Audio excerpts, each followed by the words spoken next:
Hello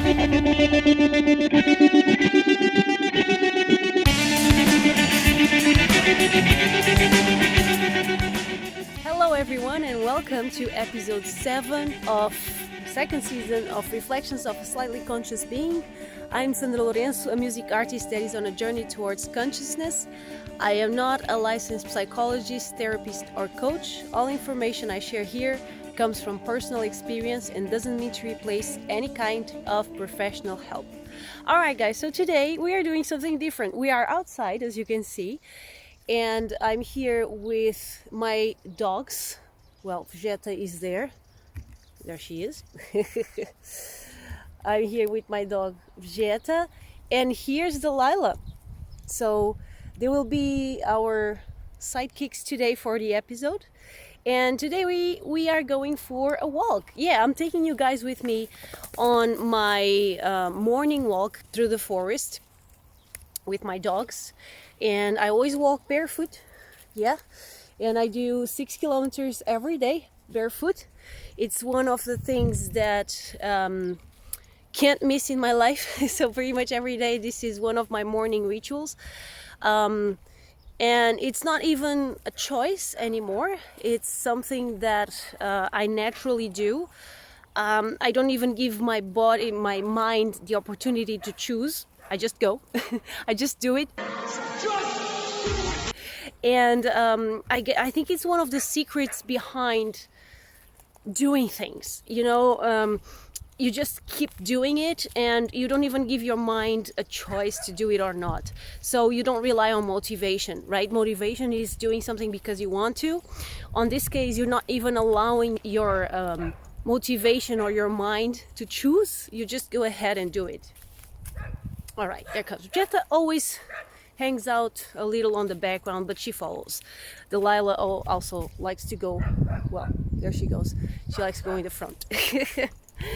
So today I also don't have a script, all right? So I'm just taking you guys with me on my morning walk, and I'll just keep talking about whatever comes to mind. So one of the reasons that made me wanted to do this, I've been doing this morning walk for 1.5 years almost now, and I felt it made a huge difference in my mornings.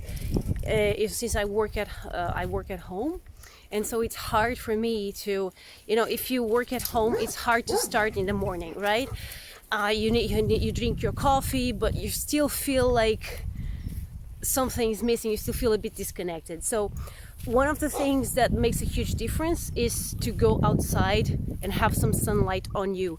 Even if it's rainy, even if it's cloudy, the sunlight is still there.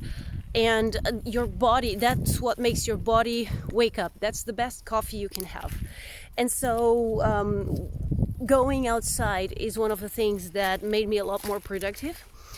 I do feel like doing this walk also, it's kind of also adding physical exercise. Even though it's not much about the exercise, I walk really, really slow, and that's one of the things that changed in my life. I used to be a very, very fast walker, but since I started meditating, I started to slow down my pace. I didn't even notice. I didn't make anything for that to happen. I usually do these walks alone, but when I'm with someone, I notice I used to be the fastest walker in the group, and now I'm the slowest. But it's just because I learned to slow my body down. And these walks are not much about the exercise. Of course, there's some exercise involved, but it's not much about the exercise. It's more about connecting with nature and to feel the forest around me. And so the slower I go, the better, more time I have to experience the forest and everything around me. Walking barefoot allows me to add more sensation to it. So the challenge in these walks, or the goal or the purpose, is to get out of my own head, to get out of my own mind, and to focus on my senses and what's going on around me. So walking barefoot allows me to feel the earth, allows me to feel my feet, and I can feel the moist on the ground. I can feel the toughness of the ground. Sometimes I feel spikes, which are not nice, but they are a good wake-up call as well. Oh! It's all part of the experience.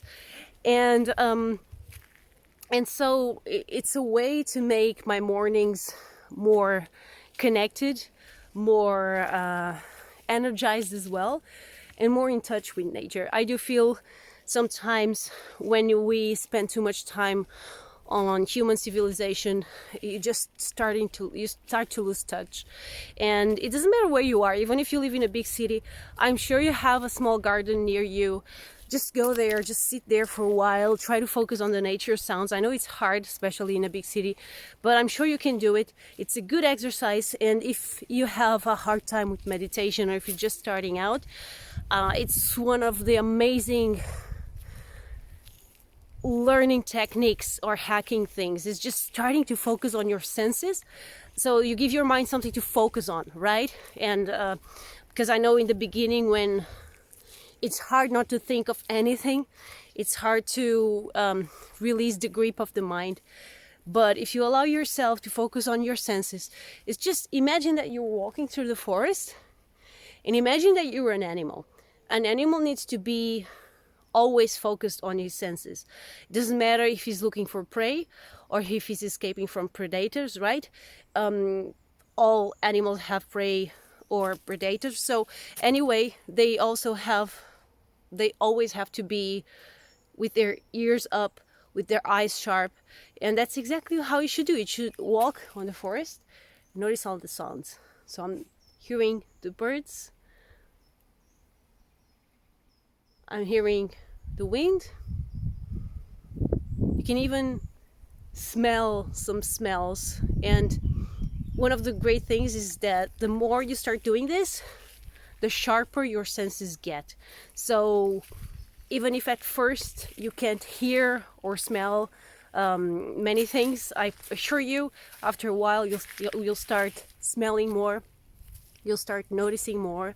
Sometimes some animals approach you, and one of the things I usually notice, not on all walks, but on most walks, I have a specific kind of animal approaching me or allowing me to film them or photograph them. And I feel very grateful, to have an animal trusting me. And the trick for the animals to trust you and to approach you is exactly to be on this animal mode, just calm, present, and not anxious, not nervous, not in your own head.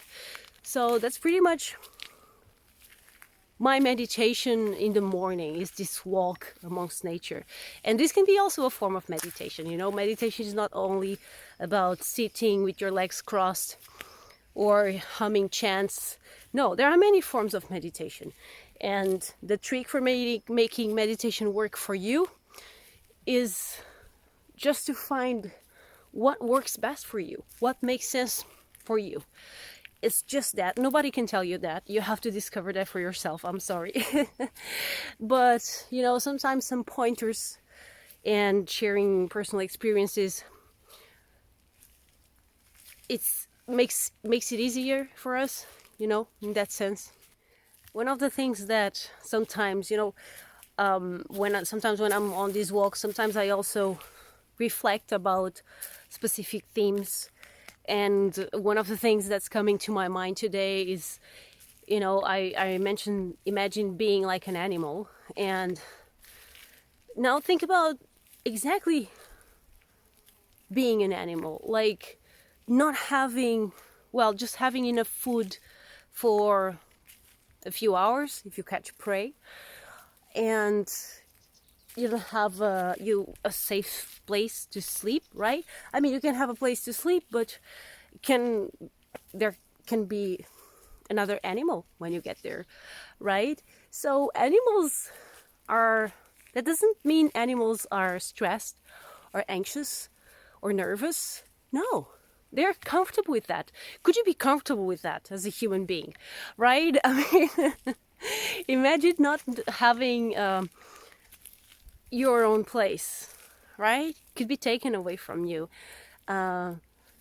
always having to be on the hunt for your food, not being safe when you're sick, right?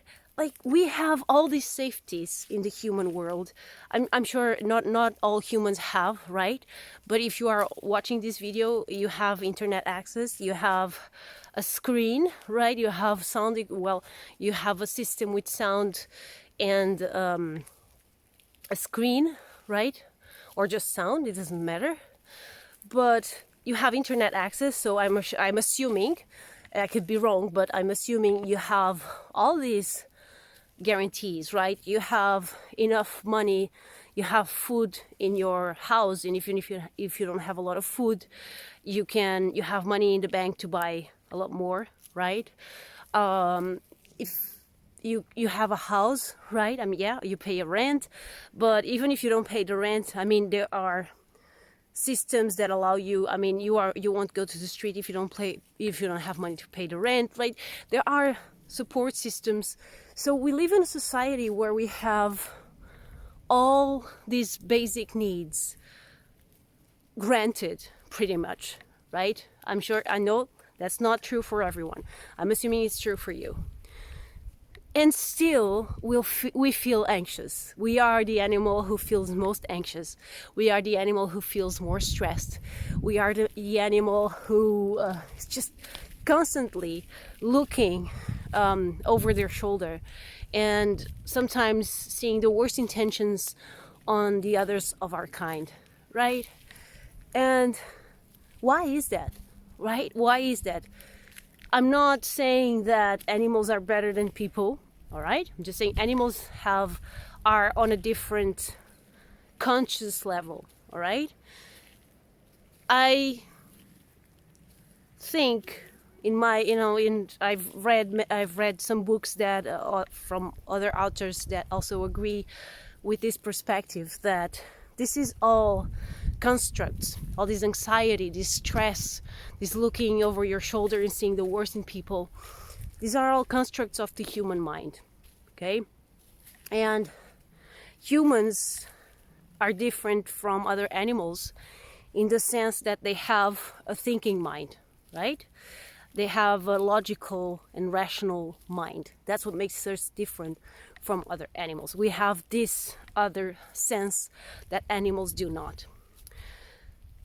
But it's not always helpful, all right? In this case, when we stress, when we worry, the human mind, it comes from a good place, right? It comes from a place that human mind wants the best for us, wants us to feel safe. And so it comes from a place, okay, let me gather as much money as I can so I can be as much secure as I can, right? It's not only about money, it's also about worrying about your loved ones, wanting them near you, and all of that, right? So it comes from a good place, but is it helpful? Is it helpful if we are constantly worried? I have a good grip of my conscious mind when I'm awake, but I still, sometimes on some nights when I'm between that phase, that stage between being asleep or being awake, when I'm on that stage, I usually have these worries that pop out in my mind that are usually related with some things that are going on with my life at whatever point. Right now I have some worries. If it was a couple of years ago, I would have a different worries.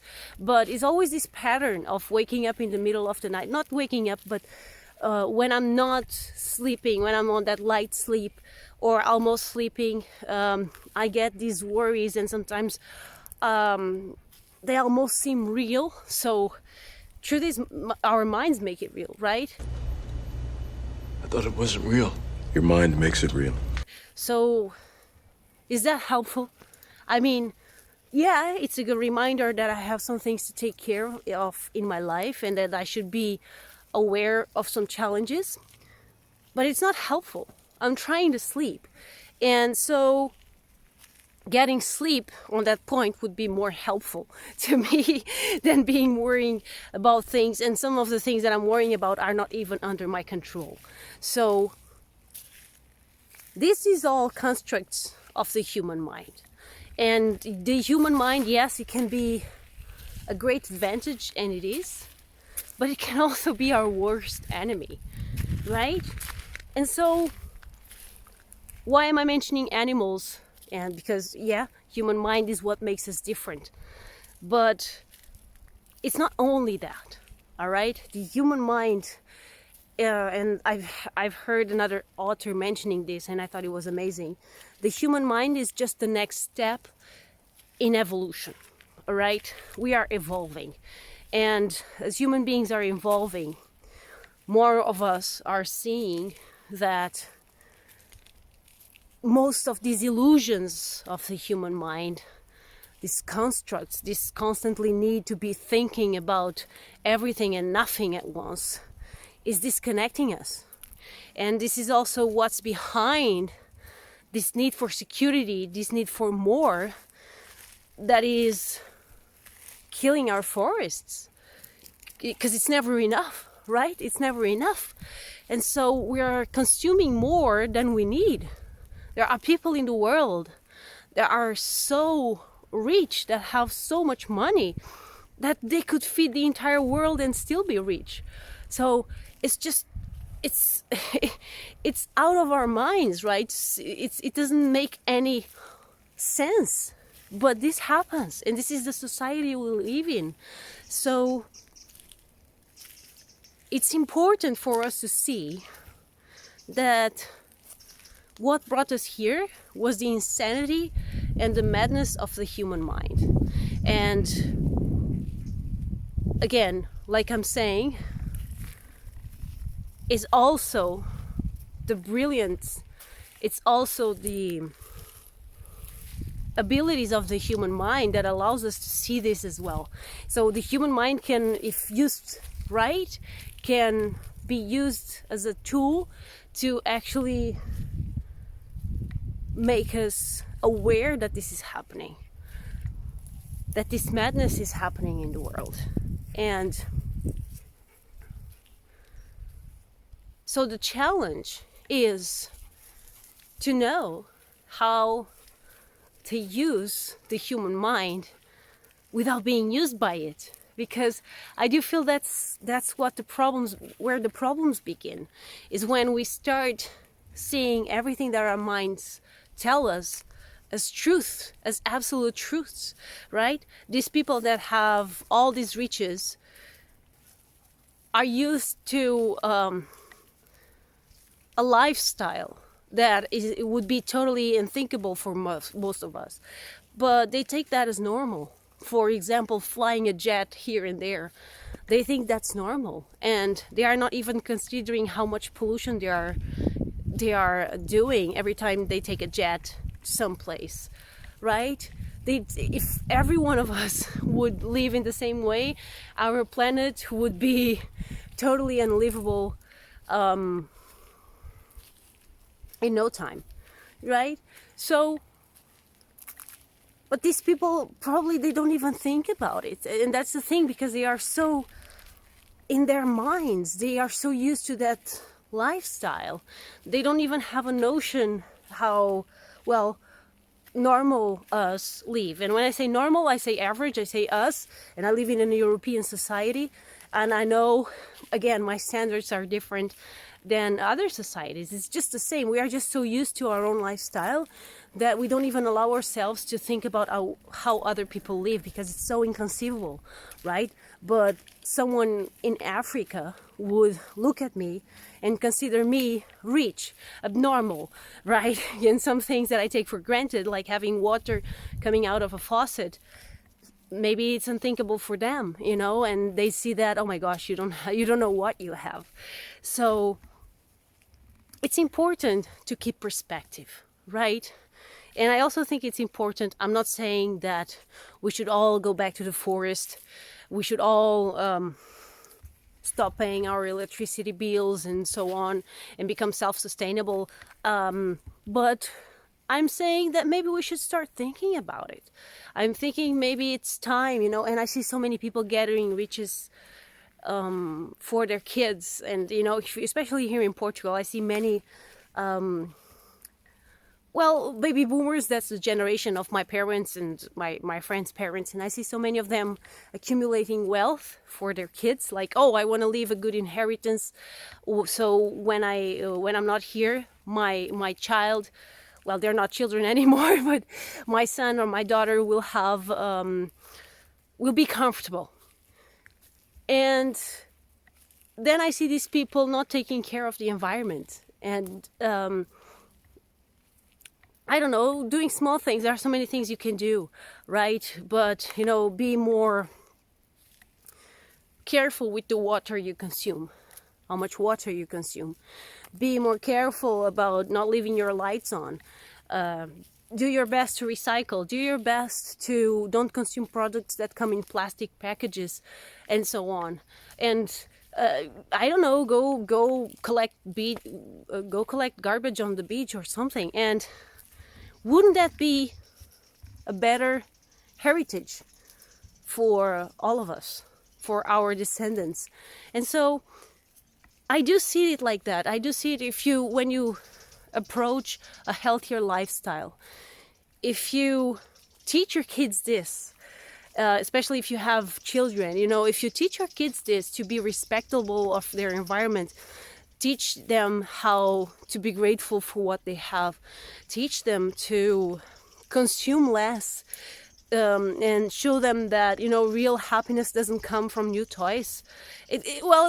You can say, oh, but they get so happy when they get a toy. Yeah, but it goes away quickly, right? Teach them to do toys out of sticks. I used to do that when I was a kid. It was awesome.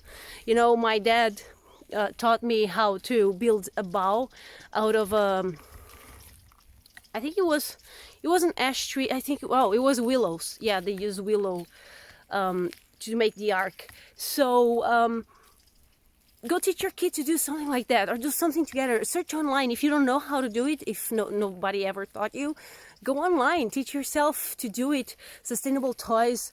Take your kid to nature. Teach him to do, him or her, of course, to do these kind of things. And I think these are the things you should be worried about. Consuming less and being content, being happy with a lifestyle that is sustainable, not only for our generations, but also the future ones. Yeah, one of the things that I think about is that no amount of wealth or money will be able to buy our planet back, and to build and to come into these forests and breathing fresh air.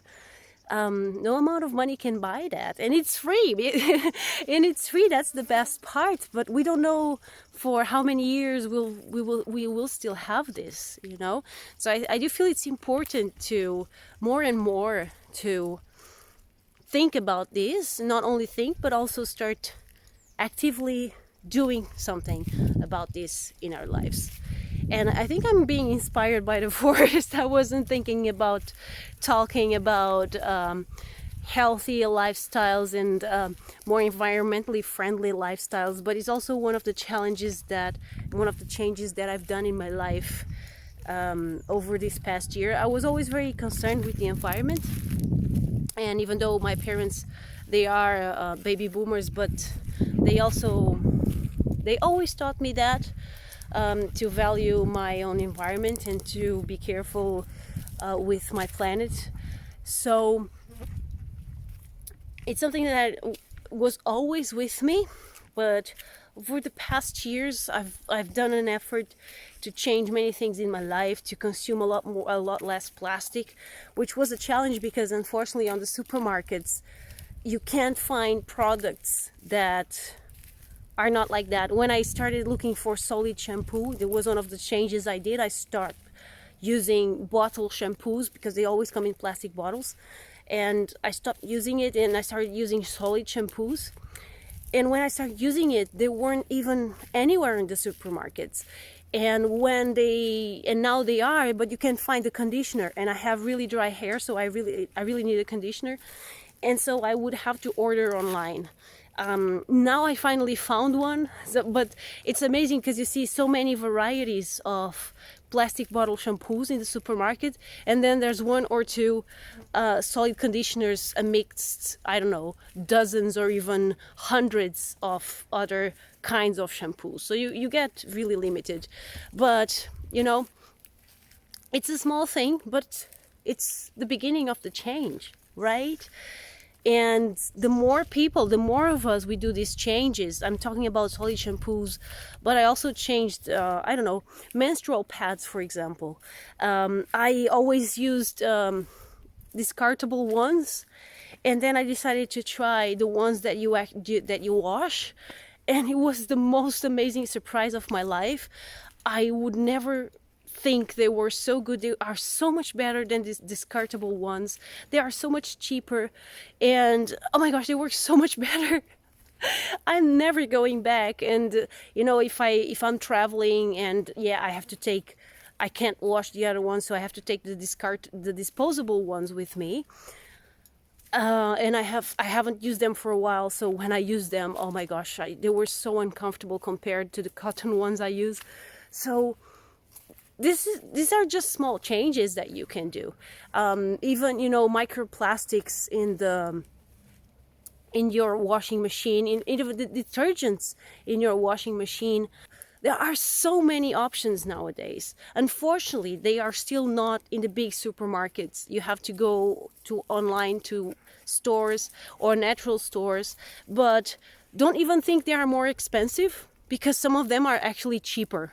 And that was also another surprise, because we have this notion that all these environmentally friendly options are more expensive. Not all of them. There are some of them that are actually cheaper, and they last longer than the others.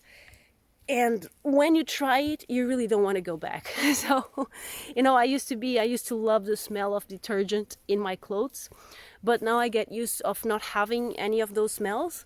So when I smell it on other people, those really, really strong smells that I didn't even have a notion how strong they were, once I stopped using them, they became so aggressive when I smell them on other people. So it's like your noses, your senses also get adapted. All right. Another change you can also do, and that I did, was start reducing what I buy on the supermarkets, and buy more and more to local products, to local producers. Things can be sometimes a bit more expensive, for sure, yes, but in the long term they actually turn out to be cheaper. Why? Because they have a lot more shelf life. If you buy onions or potatoes on the supermarket, they will rotten very, very, very soon. They won't last a lot. But if you buy them on small producers, they will never rot. They will be with you for a long time, and so they get cheaper because you don't waste as much. You can use them for a long time you can have them at home without them rotting down. So you're helping someone out. You're helping small producers, and you're getting better quality vegetables that last a lot longer than the ones you buy in the supermarket. So in the long run, they are cheaper, and sometimes they are actually cheaper than in the supermarket. I started going to these local monthly markets, food markets, and vegetable markets here in Portugal, and things can be a lot cheaper than they are in the supermarket. And again, they last a lot longer. And it's amazing the once you get used to those.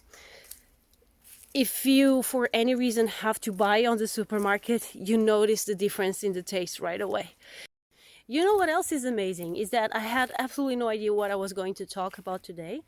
And then I think I was inspired by the forest, and I was inspired by nature to talk about this subject that is so dear to me, and that I've done such is something that changed so much in my life recently. Well, recently, in the last year or so. And I do feel it also was motivated to live in nature. I do feel when you are closer to nature, and in my case, I used to live in a city, and now I'm living really close to a city, but I'm living in the countryside. And I do feel being closer to nature also reminds us to protect it and to think about it as something very, very special that we have and we cannot take for granted. All right, and this is all I have for you guys today. So today we've talked about, well, many things that are important to me. The environment, the madness of the human mind. All right, so I think we have a good episode today. Thank you so much for being here. Again, if you have, as always, if you have suggestions for future episodes, feel free to send me an email. I'm at sandralourenco.pt. Feel free to comment, share, like, subscribe. And if you want to support the show, you can get a monthly subscription on Patreon or buy me a coffee, and I'll soon have advantages for you guys there. Okay, so see you there. Stay safe. See you later.